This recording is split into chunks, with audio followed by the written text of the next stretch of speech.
नमस्कार, स्वागत आहे आपल्या आवाजमध्ये। मी अतुल परदेशी, आपण पाहतात आपला आवाज। आज आहे दिनविशेष रविवार, ज्या रविवारची आपण उत्सुकतेने वाट पाहतात। अर्थातच अल्पावधीतच लोकप्रिय ठरलेला आपला सर्वांचा लाडका कार्यक्रम बोल बिंदास हो दे चर्चा। या कार्यक्रमात याआधी जुन्नर तालुक्याचे युवा नेतृत्व अतुलजी बेनके या आपल्या कार्यक्रमात सहभागी झाले होते। त्यानंतर पुणे जिल्हा परिषद शिवसेनेच्या गटनेत्या सौ आशाताई बुचके, याचबरोबर कृषी उत्पन्न बाजार समितीचे माजी सभापती ॲडव्होकेट संजयराव काळे यांच्याशी आपण बेधडक चर्चा केली होती। मात्र यावेळी आपल्यासोबत एक आगळं वेगळं व्यक्तिमत्व आहे, एक युवा नेतृत्व आहे, ज्या युवा नेतृत्वाने अतिशय अल्पावधीतच एक आपला ठसा या पुणे जिल्ह्यामध्ये उमटवलेला आहे। ते म्हणजे विघ्नर साखर कारखान्याचे चेअरमन सत्यशील दादा शेरकर। दादा, स्वागत आहे आपलं आपल्या आवाजमध्ये। नमस्ते, धन्यवाद।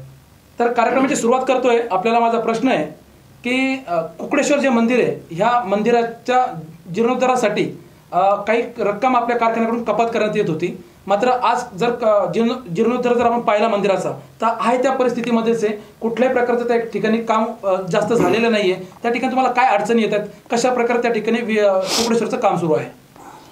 काय आहे, हे जे मंदिर जे आहे ते हेमाडपंथी मंदिर आहे आणि ते 12व्या शतकातलं मंदिर आहे। तर त्याचा उगम जो आहे तो तर त्या या मीना नदीचा तो त्या कुकडेश्वर मंदिरापासून झाला आहे। आदिवासी भागातील जी आदिवासी जनता आहे त्यांचं ते आदराचं स्थान आहे। त्यांचंच नाही तर आपल्या पूर्ण जुन्नरातल्या सर्वांचं ते आदराचं स्थान आहे। आणि ते जे मंदिर जे आहे ते म्हणजे राज्य शासनाच्या पुरातत्व खात्याचं जे डिपार्टमेंट आहे त्यांच्या अंडर ते मंदिर आहे। आणि मग ज्या वेळेला निवृत्ती शेठ शेरकरांनी त्याचा जीर्णोद्धार एक आदराचं स्थान म्हणून त्याचा आपण जीर्णोद्धार केला पाहिजे या दृष्टिकोनातून त्याचं काम हातात घ्यायचं ठरवलं। आणि त्या माध्यमातून माझ्या माहितीप्रमाणे त्याच्यातून आपण काही शेतकऱ्यांच्या ऊसाच्या याच्यातून त्याचे पैसे कपात केले आणि त्याच्यानंतर आपण ते हातात काम घेतलं। परंतु त्याच्यात फार अडचणी आल्या। कुठल्याही प्रकारचा समजा एक दगड जर लावायचा म्हटला तरी त्या दगडासाठी त्या पुरातत्व खात्याची परवानगी घ्यायला लागायची का आम्ही सांगितलं त्याच्या व्यतिरिक्त हा दगड तिथं तुम्ही लावला नाही पाहिजे। आणि मग त्या अडचणीतून ते कसं तरी करत ते आज मंदिर जे काम झालेलं आहे। आता पुढं जे काम आहे ते कळसाचं काम आहे आणि जवळपास आपण माझ्या माहितीप्रमाणे 40 लाख रुपयाचा निधी आपण जमा केला होता। ते ऊसातून आपण पैसे कपात करून त्याच्यातून 40 लाख रुपयाचा निधी जमा केला, पण खर्च आपण 70 लाख रुपये खर्च केला त्याच्यावर। आणि म्हणजे जवळपास 30 लाख रुपये आपण एक्स्ट्रा खर्च केला त्याच्यावर। आणि तो 30 लाख रुपये एक्स्ट्रा खर्च करून आज फक्त जे कळसाचं काम राहिले ते त्याच्यासाठी आम्ही पाठपुरावा करतोय तर कळस, पण त्यांचं म्हणणं आहे ते याच्यावर ठाम आहेत का या मंदिराला कळस नाही आणि कळसाचं काम इथून होणार नाही। आणि त्याच्यानुसार मग आम्ही तिथं आता थोडं थांबलेलो आहे। परंतु जे काय मंदिराचं जे काय होतं ते गाडलेलं होतं पूर्ण, ते बाहेर काढलं, त्याचा परिसर साफ केला, ते मंदिर बांधलं आणि आता तरी बऱ्यापैकी ते आहे। पण पुढं जर त्यांनी जर परवानगी जर दिली, त्यांनी जर सांगितलं का अशा पद्धतीने काम करायचं तर पुढचं काम आपण विघ्नर साखर कारखान्याचे आपले संस्थापक अध्यक्ष माजी खासदार निवृत्ती शेठ शेरकर यांचं कुकडेश्वर हे दैवत होतं।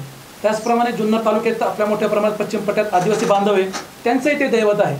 मग असं असताना त्या ठिकाणी जे तुम्ही म्हणताय की त्या मंदिराला कळस होऊ देणार नाही अशी भूमिका या ठिकाणी आर्किओलॉजी डिपार्टमेंट घेत आहे, मग त्या ठिकाणी कळस व्हावा यासाठी तुम्ही काय वेगळे उपाययोजना करणार आहे आणि कशा प्रकारे तुम्ही त्या ठिकाणी कामाचं काम करणार आहे? काय झालं माहिती का, त्याच्यासाठी आम्ही सारखा पाठपुरावा करतोय, त्यांची गाठ घेतोय, भेट घेतोय, काही आम्ही स्थानिक मंडळी घेऊन जातोय, आम्ही आमच्या पद्धतीने जे काय मंडळी आहेत त्यांना तिकडे घेऊन जातोय, त्यांच्याबरोबर चर्चा करतोय का मंदिराला कळस असल्याशिवाय मंदिराला शोभा येत नाही। आणि तुम्ही म्हणताय का बाबा या मंदिराला कळसच नाहीये, हे जे काय हेमाडपंथी मंदिर जे काय आहे हे अशा पद्धतीचं आहे, तर याच्यात आम्हाला काही हे बरोबर वाटत नाही। तुम्ही आम्ही कारखाना जे शेडबाबांचं स्वप्न होतं, जे जुन्नर तालुक्यातल्या आदिवासी भागातल्या लोकांचं असेल, आदिवासींचा असेल किंवा जनतेचा असेल का हे मंदिर पूर्ण झालं पाहिजे, त्याच्यासाठी अजूनही आम्ही प्रयत्न करणार आहोत आणि प्रयत्न करू।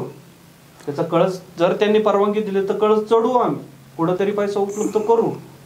तर हे जे काय मंदिर जे आहे हे मंदिर आता जरी तुम्हाला जरी वाटत असलं तरी पण जर पुरातन खात्याने जर आम्हाला परवानगी जर दिली तर या जुन्नर तालुक्यातील जनतेचं, आदिवासी लोकांचं त्याचबरोबर निवृत्ती शेतकऱ्यांचं जे स्वप्न होईल ते 100% पुरं केल्याशिवाय आम्ही राहणार नाही. सत्यशील दादा शेरकर, तुम्ही आत्ता मगाशीच कुकुटेश्वर मंदिराचा विषय घेतला. ह्याच आदिवासी भागामध्ये शासनाचे काही रक्कम येऊन उपसा योजना पाण्यासंदर्भात राबवलेली होती. ह्या योजनेचं काम कारखान्याने एजन्सी घेतली होती व आपले पिताश्री आदरणीय स्वपनशेठ शेरकर त्याचं काम पाहत होते. मात्र ही योजना पूर्ण झाली नाही, याला जबाबदार कोण असेल? काय झालंय, योजना तुम्ही जे म्हणताय ना का पूर्ण झाली नाही, तर वाणी साहेब तुम्ही माहिती घ्या. योजना पूर्ण झालेली आहे. कारखान्यानी योजना ती आदिवासी भागातील लोकांना करता येणार नाही. त्यावेळेला म्हणजे अण्णा सिव्हिल इंजिनियर होते, तर ती योजना कारखान्यानी ताब्यात घेतली. माझ्या माहितीप्रमाणे काहीतरी 11-12 लिफ्ट होत्या, त्या लिफ्ट पूर्ण केल्या, त्या हँडओव्हर केल्या त्यांच्या ताब्यामध्ये. त्यांच्या ताब्यात दिल्यानंतर तो जो काय मेंटेनन्स आहे, मग त्याचं लाईट बिल असेल किंवा एखादी पाईपलाईन लिकेज झालं असेल किंवा मोटरचं काही दुरुस्ती असेल, तर ती जो काय मेंटेनन्स आहे तो त्यांनी केलेला नाही, म्हणून त्या बंद पडलेल्या आहेत. अन्यथा जर आम्ही त्या पूर्ण केल्या नसतील तर त्यांनी त्या ताब्यात घेतल्या पण नसत्या. म्हणजे हँडओव्हर झाल्यानंतर पुढचा प्रश्न आहे, कारखान्याची जबाबदारी नाही, त्याला आम्ही जबाबदार नाही. सत्यशील दादा, कारखान्याची निवडणूक बिनविरोध झाली. आपण अतिशय अल्प वयामध्ये, म्हणजे सत्यशील शेरकर एखाद्या तमाशात जाणार, अतिशय आनंद घेणार, ते सत्यशील शेरकरांनी विघ्नर कारखान्याची निवडणूक बिनविरोध केली. आज तुम्ही जिल्ह्यामध्ये हिरो ठरलात. ही कारखान्याची निवडणूक बिनविरोध कशी झाली, काय सांगाल तुम्ही? आता निवडणूक बिनविरोध झाली म्हणजे त्याच्यात काय वेगळा असा काय मी सत्यशील शेरकरांनी काय असा वेगळा फंडा वापरलाय असला काय प्रकार नाही. सगळ्यात महत्त्वाचं का शेठबाबांचे, अण्णांचे आशीर्वाद, परमेश्वराची कृपा आणि या जुन्नर तालुक्यातील सगळ्या मंडळींनी दिलेली साथ. मग त्याच्यामध्ये आशाताई असतील, वल्लभ शेठ असतील, त्याच्यानंतर खासदार असतील, वळसे पाटील असतील किंवा आम जनता माझ्याबरोबर असलेले सर्वांनी या ठिकाणी साथ दिली आणि त्यामुळं खरं तर ही बिनविरोध करू शकलो. मग त्याच्यात संजय काळे पण आहेत, म्हणजे असे सर्व जी मंडळी आहेत त्यांनी सगळ्यांनी साथ दिली आणि योग्य पद्धतीचं नियोजन जे काय आहे ते केलं. त्याच्यानंतर म्हणजे सगळ्यात महत्त्वाचं का मी डिसिजन हे मला जसं वाटतं तसं मी डिसिजन घेतलं. याच्यात कुणाला इंटरफेअर करून दिलं नाही. मी कुणाला काही त्याच्यातून कुणाकडून काय केलं पाहिजे ही कधी विचार न केली नाही. मला माझ्या बुद्धीला जे काय वाटलं, जे काय पटलं त्या पद्धतीने मी डिसिजन घेत गेलो. आणि त्या कारखान्याची निवडणूक बिनविरोध होण्यासाठी तुम्ही वल्लभ शेठ बेनके, संजय काळे, आशाताई बुचके यांची नावं घेतली. शेतकरी संघटनेने तुम्हाला काही मदत नाही केली का? शेतकरी संघटनेने 100% मदत केली. शेतकरी संघटना तर आहेच आहे ना त्याच्यामध्ये. असं कसं शेतकरी संघटना विसरून चालणार नाही. मग ज्या प्रकारे तुम्हाला ही निवडणूक बिनविरोध करण्यासाठी तुम्ही वल्लभ शेठचं सहकार्य घेतलं, आशाताईंचं घेतलं, संजय काळेंना बरोबर घेतलं, पण नुकतीच आता कृषी उत्पन्न बाजार समितीची निवडणूक पार पडली. या निवडणुकीत संजय काळेंबरोबर तुम्ही सुद्धा होता. मग ही निवडणूक बिनविरोध व्हावी यासाठी तुम्ही वेगळी गाईडलाईन किंवा थोडीशी चर्चा संजय काळेंबरोबर का नाही केली? आणि ही निवडणूक बिनविरोध झाली नाही आणि शिवाय संजय काळे जर तुमच्या पॅनलच पडलं, काय तुम्ही सांगाल? नाही, आता याच्यात कसं आहे माहिती आहे का याच्यामध्ये का मी आता या सगळ्यांपेक्षा वयाने छोटा आहे आणि मी गाईडलाईन द्यायचं म्हणजे सांगायचं काय जे मला थोडंफार काय 2-3 गोष्टी वाटल्या ते मी थोड्याफार संजय शेठला सांगायचा प्रयत्न केला. आणि मी त्यांच्याबरोबर होतो ज्या वेळेला कारखान्याची इलेक्शन होती त्यावेळेला मी सांगितलं त्यांच्याबरोबर आहे. ज्या वेळेला मार्केट कमीची प्रोसेस ज्या वेळेला चालू झाली त्यावेळेला मी त्यांना सांगितलं आहे. जरी त्यांना सगळ्यांनी सोडलं होतं तरी मी त्यांच्याबरोबर होतो. सगळ्यांनी म्हणजे कोणी ते नाही मी मानते, म्हणजे तो काय असं म्हटलं तुम्ही वयाने लहान आहे पण तुम्ही एक मास्टर स्ट्रोक म्हणजे विघ्नरच्या निवडणुकीमध्ये खेळलात. तो मास्टर स्ट्रोक मध्ये तुम्ही बिनविरोध त्या ठिकाणी चेअरमन झालात. तर नेमकं तुमचा काय तो असा फंडा होता? मग तुम्हाला काय ते असं एखादा फंडा संजय काळेंना द्यावा असं वाटलं नाही का? नाही, कसं आहे माहिती आहे का, तो माणूस प्रत्येकाच्या याच्यामध्ये मूडमध्ये तुम्ही म्हटले की मी जे निर्णय घेतले ते स्वतः घेतले, कोणाचा हस्तक्षेप करून दिला नाही. मग तुम्हाला असं म्हणायचं आहे की संजय काळेंना निर्णय घेता आले नाही आणि त्यांनी स्वतःचे निर्णय नाही घेता इतरांचे निर्णय लादून घेतले? नाही, असं मी म्हणू शकत नाही. सगळ्यात महत्त्वाचं कसं मी तालुक्याच्या म्हणजे तालुक्याच्या बाहेर काही गेलो नाही किंवा कुणाचं मला अनेक जणांनी फोन केले, अनेक जणांनी मला विनंती केली. मला म्हणजे वरचे ज्येष्ठ जे काय असतील त्यांचे पण फोन आले का असं आहे, त्याला तुम्ही ॲडजस्ट करा, तसं आहे, त्याला ॲडजस्ट करा. तर ठीक आहे म्हटलं. मी फक्त तेवढं ऐकलं. त्याच्यानंतर मला जे काय कारखाना चालवताना मला कुठल्या प्रकारची अडचण आली नाही पाहिजे किंवा सगळ्यांना बरोबर घेऊन सगळ्यांनी मला सहकार्य केलं पाहिजे हा उद्देश डोळ्यासमोर ठेवून मी त्या पद्धतीने नियोजन केलं. जुन्नर तालुक्याच्या राजकारणात शेरकर आणि बेनके हा वाद सगळ्यांनाच माहिती आहे. असं असताना ज्यावेळेला अण्णांचं निधन झालं तुमच्या वडिलांचं, त्यावेळेला ज्यावेळेस लोकसभेची निवडणूक होती आणि आळ्या फाट्यावरती शरद पवारांची सभा झाली, त्या सभेतही वल्लभ शेट्टी सांगितलं होतं की माझं पूर्णपणे सहकार्य सत्यशील यापुढे राहील, एक वडील या नात्याने त्याची सगळी जबाबदारी घेईल. आणि दशकरेत पण वल्लभ शेट्टी बोलले होते. मग जी आता तुमची निवडणूक झाली आपल्या विघ्नर कारखान्याची, ती बिनविरोध प्रक्रिया पार पडली. त्या निवडणुकीत तुम्ही बेनकेंचे काही समर्थक संचालकपदी त्यांना घेतलं नाही, तुम्हाला असं वाटत नाही का की तुम्ही बेनकेंचा घात केला? नाही नाही नाही, असला काय माहिती का, तो सगळा जो काही प्रकार आहे तो तसा म्हणजे तो फक्त लोकांना वाटतंय घात केलेला, तसला काही प्रकार नाही. काय आहे, सगळ्यात मत होतं अतुल शेठ बेनके म्हणतो कारण ते माझ्यापेक्षा वयाने मोठे आहेत, त्याच्यामुळं मी त्यांना काय आरेतोरे करू शकत नाही. ते माझ्यापेक्षा मोठे, तर त्यांच्याबरोबर चर्चा झाली का. सगळ्यात पहिली चर्चा कधी झाली का, ज्या वेळेला विधानसभेच्या निवडणुका ह्या जाहीर झाल्या आणि संध्याकाळी 7-8 वाजता का हे ठरलं का राष्ट्रवादी आणि काँग्रेस ही वेगळी लढणार. त्यावेळेला मला संध्याकाळी हर्षवर्धन पाटलांचा फोन आला रात्री 10-11 वाजता का जुन्नर तालुक्यातलं तिकीट तुला हे पक्षाचं घ्यावं लागेल आणि तुला तिथं उमेदवार म्हणून उभं राहून तुला निवडणूक लढवावं लागेल. तर मी म्हटलं की साहेब मला कारखान्याची निवडणूक आहे आणि मी आत्ताच अण्णांचं असं झालंय आणि मी आत्ताशी, तर मी काय याच्यात पडणार नाही, मला कारखाना सांभाळायचा आहे. तर नाही म्हटले तुला उभं राहावं लागेल. विधानसभेचा नाही, तुमच्या विघ्नरची जी निवडणूक बिनविरोध पार पडली, त्या निवडणुकीत बेनकेंच्या गटातील कोणी आपल्याकडे संचालक झाले नाही, याबाबतचा आपल्याला प्रश्न आहे. तर ते सांगतो का तसा काही विषय नाहीये का. जागा वाटपात ज्या वेळेला अतुल शेठ बेनके आणि आम्ही ज्या वेळेला बसलो त्यावेळेला आमची चर्चा झाली, तर अतुल शेठने सांगितलं का मी तुझ्या बरोबर आहे, तुला काय लागतील ना, कुठले उमेदवार लागतात, काय घेतात ते तू आपली तुझ्या पद्धतीने घे. त्याच्यानंतर परत असं झालं का नाही पण कार्यकर्ते म्हणतात का तुम्ही असं कसं जाता, आपले कमीत कमी काहीतरी 1-2 तरी कार्यकर्ते पाहिजेत, तर तूच काय तुला घ्यायचे ते घे आणि फक्त मला नाव सांग का बा हे घेतलेत म्हणून. म्हणजे अतुल बेनकेंच्या फेवर मधले, अतुल बेनकेंच्या बरोबर का बा हे राष्ट्रवादीचे असतील, मग 1 असतील 2 असतील घेतले का तरी चालतील. मला माझ्या ह्याच्यात काय आहे, विघ्नर कारखाना हा सर्वपक्षीय सगळ्यांचा आहे, हा काही एकटा कुणाचा नाही, याच्यात सगळेजण आहेत. ते पहिल्यापासून राष्ट्रवादीचे जे आहेत त्यांचे आमचे घरचे फॅमिली रिलेशन आहेत आणि चांगले संबंध आहेत. ती मंडळी माझ्याबरोबर होतीच, अतुल शेठला सांगितलं ही मंडळी आहे, पण तरी पण बा शेवटच्या क्षणाला त्यांचं म्हणणं होतं का बा अमुक माणूस तुम्ही घ्यायला पाहिजे. मी सांगत होतो बा तो घेतो तर मग मला हा अमका ऍडजस्ट करून घ्या. नाव मी घेऊ शकत नाही कारण जो नाव घेतले नाही त्यामुळे तुमचे संबंध दुरावले का वाटत नाही तुम्हाला?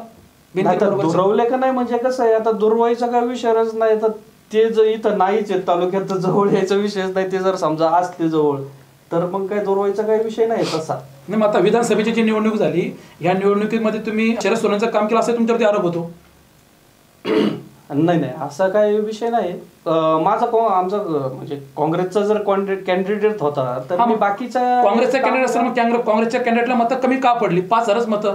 जर जुन्नर तालुक्यात आदिवासी बांधव मोठ्या प्रमाणात आहे, मुस्लिम समाज जो काँग्रेसला मानणारा समाज आहे, असं असताना तुमच्या कॅन्डिडेटलाही मतदान कमी झालंय आणि कारखान्याची एक वेगळी वोट बँक आहे ना, असं का झालं? हा ते आहे, पण आता तो कसं आता तो उमेदवाराच्या याच्यावर डिपेंड आहे. प्रचाराचं नियोजन असेल किंवा काही गोष्टी असतील किंवा काय फरक असेल. आता त्यांच्या गावामध्ये जर त्यांना 300 मत पडत असेल, सत्यशील शेरकर जर त्याच्या गावात त्यांना जर 600 मतदान जर करत असेल आणि 300 मतदान त्यांच्या गावात त्यांना काँग्रेसला होतंय आणि 400 मतदान जर मनसेला होतंय, तर आमदारकीचा उमेदवाराला त्याच्याच गावात जर त्याला जास्त मतदान पडत नसेल म्हणजे काँग्रेसचा उमेदवार चुकला असं तुम्हाला म्हणायचं आहे का? एकतर विधानसभेची उमेदवारी तुम्हाला मिळणार होती, तुम्हाला हर्षवर्धन पाटलाचा फोन आला होता आणि मग ती उमेदवारी गणपतराव फुलाड्यांकडे गेली. मग काँग्रेसचा ह्या वेळेचा विधानसभेचा उमेदवार चुकलाय असं तुम्हाला थेट म्हणायचं आहे का, की ज्या उमेदवाराला आपल्या गावात सुद्धा मतं मिळाली नाही? चुकला असं म्हटलं तरी काय वाटणार नाही, चुकलं असं. मग तुमच्यानंतर कोणाला उमेदवार द्यावी असं तुम्ही आग्रह धरला नाही का पक्षश्रेष्ठींकडे? नाही असं काही नाही, आग्रह वगैरे काही केलेलं नाही मी. किंवा म्हणजे इच्छुक होते, मारुती बाळ इच्छुक होते, गणपतराव फुलोडे इच्छुक होते. नाही, ज्येष्ठ नेते तुमच्याकडे आपले बाळासाहेब खिल्लारी यांना थेट उमेदवारीसाठी मातोश्रीवर जावं लागलं शिवसेनेकडून उमेदवारी घ्यायला. हो नाही बरोबर ना, त्यावेळेला म्हणजे आता त्याला आधीच्या टाइम 6-7 वर्ष झाली असतील माझ्या. त्यांना न्याय मिळाला असं तुम्हाला म्हणायचं आहे का? नाही त्यावेळेला कसं आहे माहिती का, सिच्युएशन वेगळी होती. त्यावेळेची सिच्युएशन वेगळी होती. त्यावेळेला जर सेनेतून ते जर उभं राहत होते तर एखाद्या वेळेला ते निवडून पण येऊ शकत होते.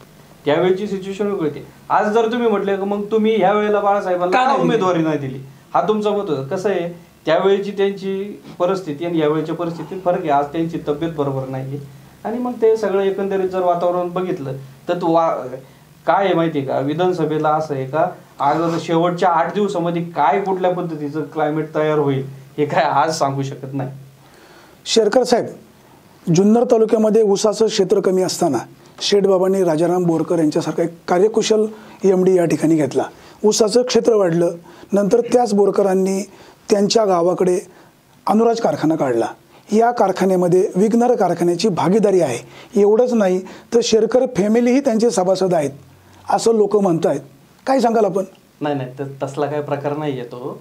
त्यांनी तो त्यांच्या पद्धतीने काढलेला आहे. त्यांचे नातेवाईक आहेत वगैरे काही त्यांनी तो मिळून तो काढलेला आहे. कारखान्याचा काही संबंध नाही. विग्नरचा अनुराज कारखान्याचे काही संबंध नाही. नाही काही नाही. विग्नरचा नाही आणि शेरकर फॅमिलीचा पण काही नाही. साहेब, विग्नर कारखान्याचे कर्मचारी अनुराज कारखान्याचे सभासद, काय सांगाल आपण? नाही आता कसं आहे माहिती आहे का, त्यावेळेला बोरकर साहेब इथं होते. कारखान्याचे कर्मचारीच नाही तर कारखान्याच्या व्यतिरिक्त जे काही संबंध आहेत त्यांचे ते त्याच्या व्यतिरिक्त तुमचे त्यांचे चांगले संबंध होते. तुम्ही पण त्यांचे सभासद आहेत की आहेच आहेत ना. चेअरमन साहेब, कारखान्याच्या कर्मचारी जर तिकडे सभासद होतोय, तुम्हाला सांगून झाले का न सांगून झाले का परस्पर झाले? नाही आता तो कसं आहे माहिती का, आता तो 5-6 वर्षापूर्वीचा विषय तो, आता मला त्याच्यातले डिटेल नाही, पण त्याच्यानंतरचं तर काय म्हणजे तुमच्या नानुराचे आज कुठलेही संबंध राहिलेले नाही. नाही शेअर्सन वगैरे हा व्यक्तिगत संबंध विचारत नाही. कारखान्याचे तुमचे काही संबंध आहेत का? अजिबात काहीच नाही. सत्यशील दादा, कारखान्याची एक ITI आहे. या संस्थेला आपण प्रत्येक वर्षी वार्षिक सभेमध्ये काही रक्कम कपात करतो. ही ITI कोणाच्या मालकीची? ही संस्थेची, शेतकऱ्यांच्या मालकीची. हा प्रश्न विचारायचं कारण तुम्हाला सांगतो. तुम्ही का विचारला तर त्याच्यावर एक शब्द आहे खाजगी म्हणून, जो आपण अहवाल देतो किंवा काय देतो त्याच्यावर तो खाजगी शब्द आहे. तो खाजगी शब्द काय आहे, कशासाठी आहे तर सगळ्यात बद्दल विना अनुदानित ज्या संस्था आहेत त्याच्यासाठी तो खाजगी शब्द जर टाकला तरच त्याला परवानगी मिळते, अन्यथा परवानगी मिळत नाही. आणि तेच शासनानेच आपल्याला सांगितलं का याच्यावर तुम्ही ते खाजगी शब्द टाका, त्यावेळेला तुम्हाला ती परवानगी मिळेल, म्हणून तो आपण शब्द टाकला आणि मग ती ITI ची आपल्याला परवानगी मिळाली. कारखान्याचा जो ITI आहे तो सगळ्या सभासदांच्या मालकीचा आहे असं तुम्हाला म्हणायचं आहे? हो, सगळ्यांच्या मालकीचा आहे. तो कारखान्याच्याच मालकीचा आहे. ITI म्हणजे ती विग्नर ट्रस्ट आहे आणि त्या विग्नर ट्रस्टमधून आपण ITI चालवतो. आज माझ्या माहितीप्रमाणे 250 मुलं तिथं शिक्षण घेत आहेत. आपण त्याच्यातून इंग्लिश मिडियम चालवतो. आज 1000 मुलं तिथं इंग्लिश मिडियममध्ये शिक्षण घेत आहेत. त्याच माध्यमातून चालवतो. खाजगी नाही आहे, कारखान्याचाच मालकीचा आहे. कारखान्याचाच मालकीचा आहे म्हणजे जे डायरेक्टर बोर्ड कारखान्याचा आहे तेच डायरेक्टर बोर्ड त्या ट्रस्टचा आहे, विग्नर ट्रस्टचा आहे. आपला जो कारखाना आहे या कारखान्याला तुम्ही काँग्रेसची ताकद फक्त कारखान्यापुरतीच वापरतात असं तुम्हाला वाटत नाही का? की काँग्रेस हा पक्ष जुन्नर तालुक्यात मोठा व्हावा, युवकांचं संघटन वाढावं, कुठेतरी तुमच्याकडे एखादी अजून वेगळी संस्था यावी, जेणेकरून कृषी उत्पन्न बाजार समिती असेल, जुन्नर नगर परिषद असेल, पंचायत समिती असेल, या ठिकाणी तुम्ही वेगळं लक्ष का घालत नाही की फक्त तुम्ही ती ताकद काँग्रेसची कारखान्यापुरतीच वापरतात असं तुम्हाला वाटत नाही का? नाही काँग्रेसची ताकद वापरतो किंवा काय तसा काही विषय नाही येतो. काय सगळ्यात महत्त्वाचं कसं आहे माहिती आहे का, मी गेले 2 वर्षापासून म्हणजे एका सध्या कारखाना बघतोय, तर माझं टार्गेट फक्त कसं आहे का सगळ्यात महत्त्वाचं का जी शेतकऱ्यांची संस्था सगळ्यात महत्त्वाचं आर्थिक नाडी ज्या संस्थेवर अवलंबून आहे ती संस्था सगळ्यात महत्त्वाचं व्यवस्थित चालवणे हा माझा सगळ्यात महत्त्वाचा. तुम्ही आर्थिक नाडीचा विषय काढला तर मग इतर जे आपल्या शेजारचे जे कारखाने ऊस कारखाने आहे त्या ठिकाणी ऊसाचा दर जास्त दिला जातो, आपल्याकडे का कमी? नाही असं काही नाहीये. ऊसाचा दर जास्त दिला जातो किंवा काय करतो. आजची परिस्थिती काय आहे, आजची परिस्थिती कारखान्यात अडचण येते. का अडचण येते? साखरधंदा पूर्ण महाराष्ट्र राज्यात नाही तर भारतातला साखरधंदा सध्या अडचण येते, त्याच्यामुळे कारखानदारी अडचण येते. भीमाशंकर कारखाना जो शेजारी आहे त्याच्यावरती कुठल्याही प्रकारचं कर्ज नाही, तो प्रॉफिट मध्ये, आणि आपल्यावरती कर्ज आहे. आपल्या कारखान्यावरती कसलं कर्ज आहे, कुठलं कर्ज आहे? कारखान्यावरती कर्ज आहे तुम्ही जे म्हणता, कर्ज कुठलं? जे थकलेलं असतं, जे कारखाना भरू शकत नाही किंवा वैयक्तिक समजा मी कर्ज घेतले ते जे मी कर्ज भरू शकत नाही आणि ते जर हप्ते त्याचे 4-4 हप्ते जर थकलेले तर मी कर्जामध्ये आहे, म्हणजे कारखाना कर्जामध्ये आहे. पण जर रेग्युलर जर कर्ज असेल, रेग्युलर कर्ज घ्यावंच लागतं. आज शेतकऱ्यांना पैसे देतोय, शेतकऱ्याचा ऊस आणला त्याला आपण पैसे देतोय, ते कशावर देतोय? ते कर्ज घेऊनच देतो ना. ज्या वेळेला कारखान्यातून साखरेचं पोतं बाहेर पडतं ते पोतं पडल्यानंतर बँक त्या साखरेवर आपल्याला पैसे देते, ती साखर विकल्यानंतर ते बँक ते पैसे कापून घेते, म्हणजे ते कर्ज झालं. पण ते थकीत आहे का? नाही, त्याचे हप्ते रेग्युलर चाललेत. मग कोजनचा प्रकल्प केला, तर त्याच्यासाठी कर्ज घेतलं. आज कोजनचा प्रकल्प चाललोय, त्याच्यातून आपल्याला पैसे मिळतात. पण ते पैसे कुठं जातात? आज तक तो कोजनचा प्रकल्प तेच पैसे, कर्जाचे पैसे तोच प्रकल्प फेडतोय. आपल्याला वेगळे पैसे घालायला लागत नाही. उद्या 2 वर्षांनी 3 वर्षांनी तो जर प्रकल्प क्लिअर झाला, नील झाला, तर पूर्ण 100% प्रॉफिट हा शेतकऱ्याला होणार.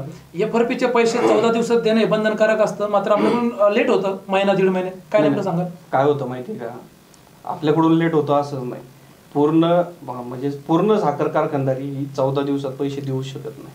सगळ्यात महत्त्वाचं का, साखर पडल्यानंतर त्याच्यानंतर त्याच्यात बँकेचे काही विषय असतात, ते सगळे क्लिअर झाल्यानंतर मग पैसे उपलब्ध होतात. साधारण महिना, 1.25 महिना, 1.5 महिना पैसे उपलब्धसाठी जातो आणि मग त्याच्यानंतर आपण शेतकऱ्यांना तो पैसा देतोच. सत्यशील दादा, कारखान्याची स्थापना स्वर्गीय निवृत्तीशेठ शेरकर यांनी केली. कारखान्याच्या कार्यक्षेत्रामधलं त्यांनी एकही टिपरू कार्यक्षेत्राबाहेर जाऊन दिलं नाही. प्रसंगी असा प्रकार जर घडला तर त्यांनी अनेक प्रकार केले, पण टिपरू जाऊन दिलं नाही. आज मात्र तुमच्या कारकिर्दीमध्ये मोठ्या प्रमाणात ऊस बाहेरच्या कारखान्याला जातोय. याला जबाबदार कोण? काय सांगाल तुम्ही? नाही, असं नाही भरपूर ऊस जातो असं काही नाही. भरपूर ऊस येतो पण ना, आपल्याला आपलंच कार्यक्षेत्र आहे, त्याच्यातून आपल्याला भरपूर ऊस येतो सुद्धा.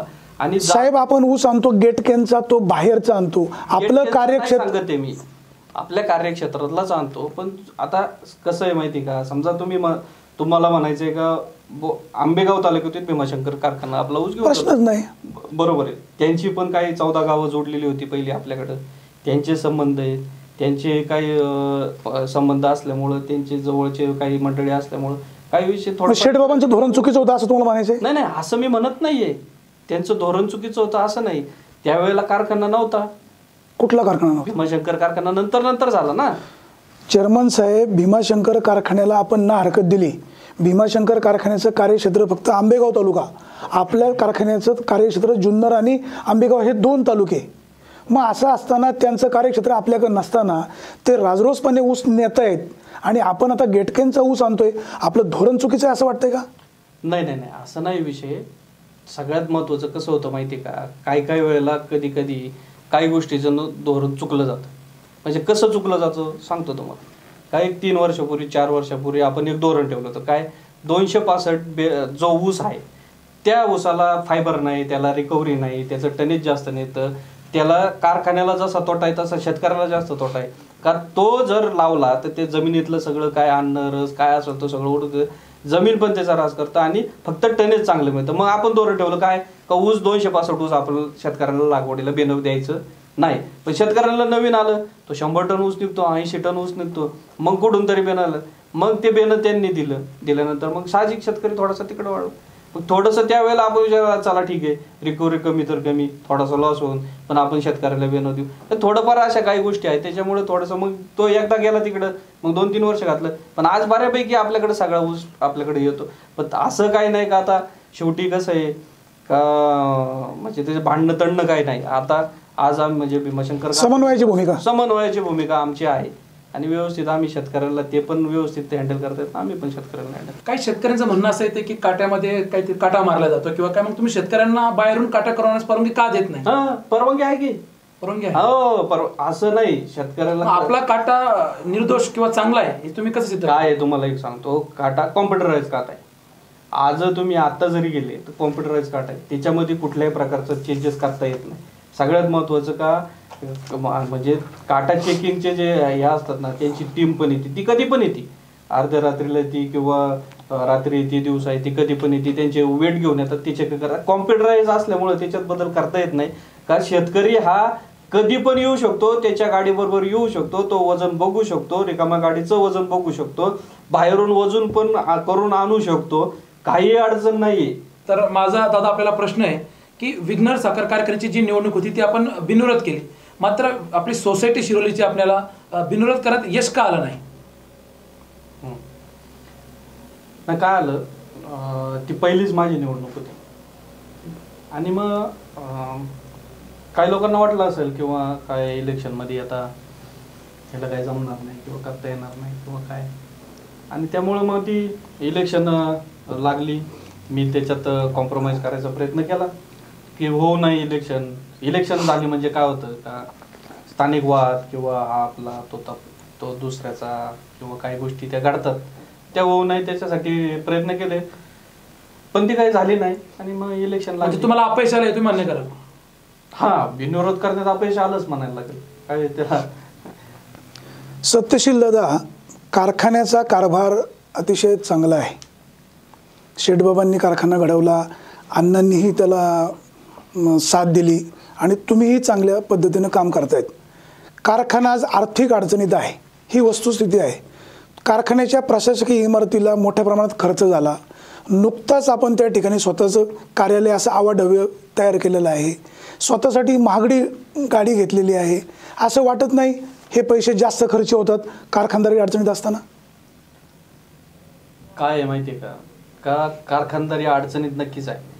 काटकसर करतोय, सगळ्या गोष्टी आम्ही पाळतोय. जे काय सगळ्यात महत्त्वाचं ऑफिस, तुम्ही जे म्हणता ऑफिस तर पाहिजे बसायला. हां, तर तुम्ही म्हणाल का मग पहिलं ऑफिस नव्हतं का? ऑफिस होतं पण ते साईडला होतं. मी ज्या ठिकाणी ऑफिस जे केलेलं आहे त्या ठिकाणी ज्या वेळेला गेटच्या आतमध्ये सभासद येतो, शेतकरी येतो, तर तो माझ्या ऑफिसच्या दरवाज्यावरून जातो. ज्या वेळेला तो आतमध्ये ऑफिसमध्ये जातो, प्रशासकीय इमारतीत जातो, मग तो अकाउंटला जातो, शेतकरी ऑफिसला जातो किंवा काय असेल ते प्रशासकीय ऑफिसमध्ये तो कुठेही गेला, त्याला जर अडचण आली तो माझ्या ऑफिसमध्ये त्याला यायला सोपं आहे. किंवा सहज तो माझ्या ऑफिसमध्ये येऊ शकतो, कुठल्या काही गोष्टीवर चर्चा करू शकतो, त्याला चांगला सल्ला मिळू शकतो किंवा त्याच्या चर्चेतून मला चांगला सल्ला किंवा सूचना मिळू शकते. हा उद्देश ठेवून ऑफिस काढलेलं आहे, ऑफिस तयार केलेलं आहे. दुसरा भाग असा का गाडीचा. आता सगळ्यात महत्त्वाचं का गाडी, लोक दीड कोटी रुपयाच्या गाड्या वापरतात. फिरायला एवढं लागतंय का दरवेळेला साखर टेंडरला आठवड्यातून 2 दिवस मी पुण्याला जातो. आज पुण्याला जायचं तर म्हटलं तरी पहिल्यांदा 1 तास लागायचे, आता 3 तासाच्या वरती वेळ लागायला लागलाय. आणि मग या कमीत कमी गाडीत तरी थोडंसं आपल्याला आराम मिळाला पाहिजे, हा उद्देश. शेतकऱ्यांशी संपर्क व्हावा म्हणून तुमचं कार्यालय पुढे घ्यायला पाहिजे, दुमतच नाही. मग या अगोदरचं कार्यालय पाठीमागं होतं, जुन्या लोकांचं चुकलं असं तुम्हाला म्हणायचंय? आता चुकलं म्हणायचं तर वाणी साहेब तुम्ही पण होते त्यावेळेला, तुम्ही पण त्या सल्ला द्यायला पाहिजे होता. चुकलं नाही म्हणजे आमच्यासह जुन्या लोकांचं चुकलं असंच तुम्हाला सांगायचं आहे? असं मला म्हणायचं नाही, पण त्यावेळेचं डिझाईन किंवा काय असेल गोष्टी त्यावेळेला असेल. पण थोडंसं आता कसं आहे, त्यावेळेला आपण भाकरी खात होतो, आता थोडीशी रोटी खायला लागलोय. सत्यशील दादा, शेठबाबांनी अण्णांनी शेतकरी संघटनेशी संबंध बरेच ठेवले. शेतकरी संघटना वेळोवेळी आक्रमकच राहिली, परंतु तुमच्या काळामध्ये शेतकरी संघटनेला तुम्ही कव्हर केलं, नवे तर आपलंसं केलं. जे तानाजी शेठ बेनके शेवटपर्यंत संघर्ष करत राहिले, परंतु आता सध्याच्या काळामध्ये तानाजी शेठ बेनके तुमच्या शेजारी बसून तुमची स्तुती करतात. काय नेमकं झाले? काय जादू आहे? नाही काय माहिती का, जादू बिदू काय नाही. सगळ्यात महत्त्वाचं का मी प्रत्येकाच्या ह्याच्यानुसार त्याचा मान सन्मान ठेवलाच पाहिजे. आज तानाजी शेठ असतील, माझ्या वडिलांच्या जागेवर आहे, त्यांचं वय बघितलं तर ते माझ्या वडिलांच्या जागेवर. मग त्यांनी दिलेल्या सूचना, त्यांना जे काय अपेक्षित आहे ते कितपत आपल्याला करता येतंय, त्याच्यात कितपत बदल करायला पाहिजे, ठीक आहे, त्याच्यानुसार मी काही गोष्टी त्यांच्या ऐकल्या. कारखान्याच्या जुन्या गाड्यांचा लिलाव झाला. या लिलावात 2 गाड्या तुम्ही तुमच्या जवळच्या नातेवाईकांना कमी भावात दिल्या. जर लिलाव झाला तर मग बोली का लागली नाही?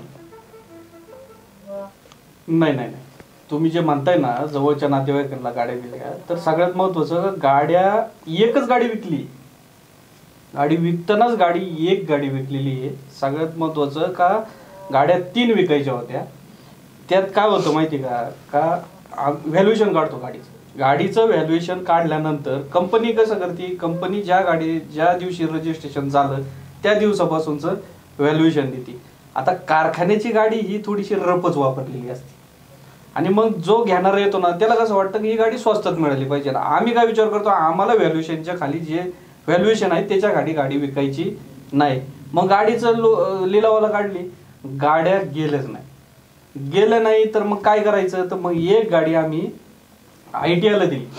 ITI ला त्यांना प्रोजेक्टसाठी ती गाडी लागत होती, मग त्यांना ती गाडी दिली, त्या गाडीचं DI इंजिन होतं.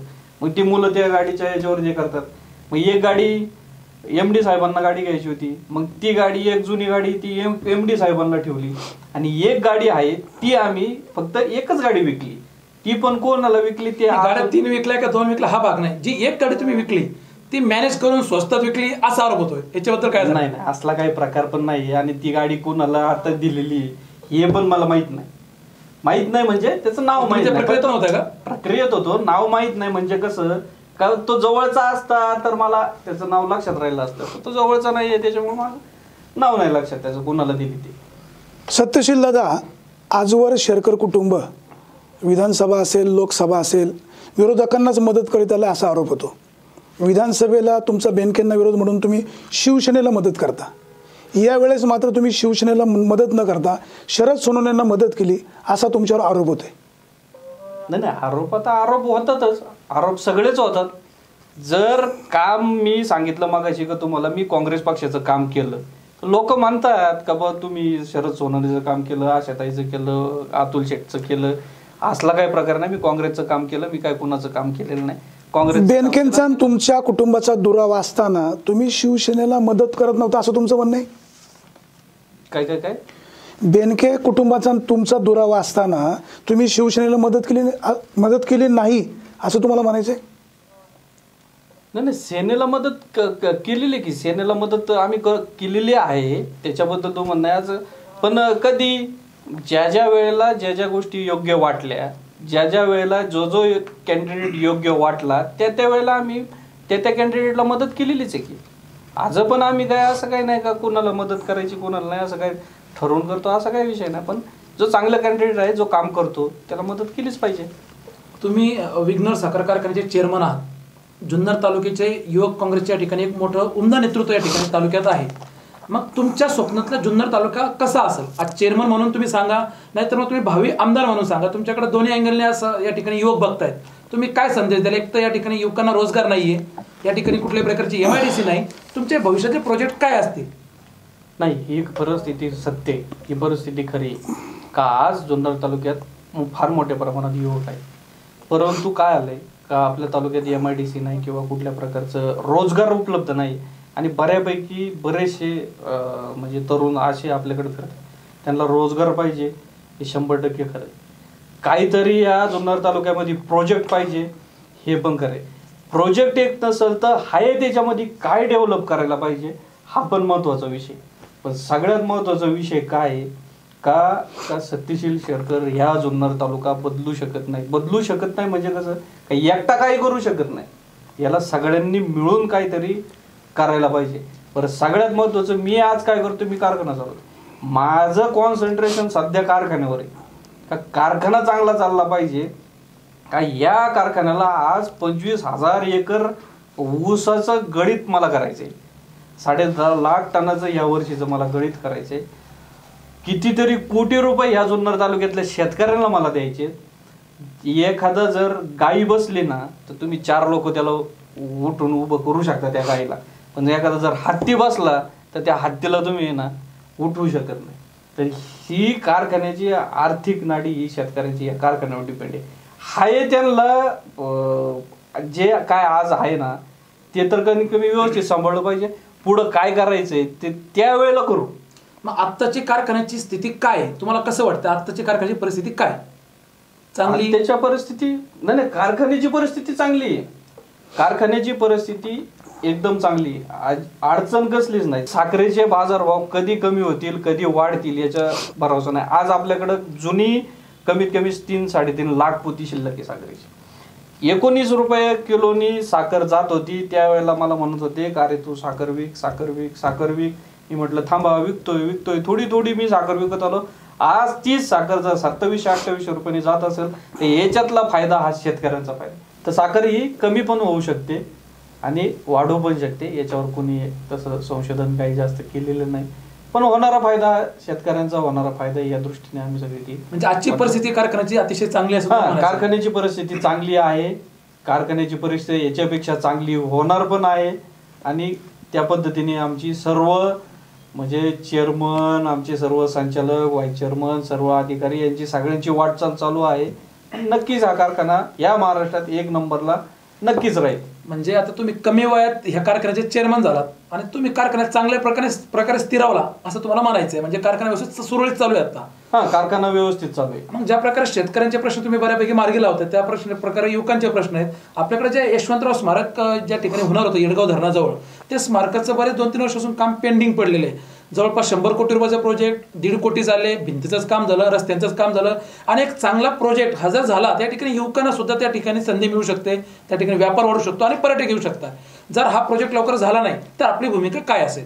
नाही, काय आहे माहिती का, तो प्रोजेक्ट पण झाला पाहिजे. युवकांना ज्या ज्या ठिकाणी काही 2 पैसे मिळतील, काहीतरी नोकरी धंदा मिळेल, या तालुक्याच्या विकासाच्या दृष्टीने पर्यटन वाढेल, या दृष्टीने ज्या ज्या काही योजना आहेत त्या करण्यासाठी तर मी तर प्रयत्न राहणारच आहे, त्याबद्दल वाद नाही. म्हणजे वेळ प्रसंगी ज्या आंदोलन पण करू, मग कुठला मुद्दा असेल पण त्या मुद्द्याला पण अर्थ पाहिजे. कुठल्या मुद्द्यावर आंदोलन केलं पाहिजे, कशासाठी केलं पाहिजे, त्याच्या मागं काय अडचण आहे. जर कारखाना कसा तरी आज आम्ही डिझेलला महाग असून आम्ही कसं तरी कारखान्यातून ऊस शेतकऱ्यांचा तोडून आणतोय, कारखाना चालवतोय, आणि जर तुम्ही तिकडनं आडतच नसेल तर पोरात येणार कुठून? तुम्ही जर नुसते आंदोलनच करत राहिले, नुसते ओरडतच राहिले तर पैसा आणायचा कुठून? तसं जर उद्या पाण्याचा प्रश्न आहे मोठा, आज पाणी खाली चाललंय, पाणी थांबवणार कोण? जर हे पाणी जर थांबलं नाही तर त्याच्यासाठी आंदोलन करावं लागणार, आम्ही उतरणार रोडवर, विलच नाही त्याला. शेतकऱ्यांच्या हिताच्या बाजूने ज्या ज्या गोष्टी असतील, युवकांच्या बाजूने ज्या ज्या गोष्टी असतील, या जुन्नर तालुक्याच्या विकासाच्या बाजूने ज्या ज्या गोष्टी असतील त्याच्यासाठी आंदोलन काय करू?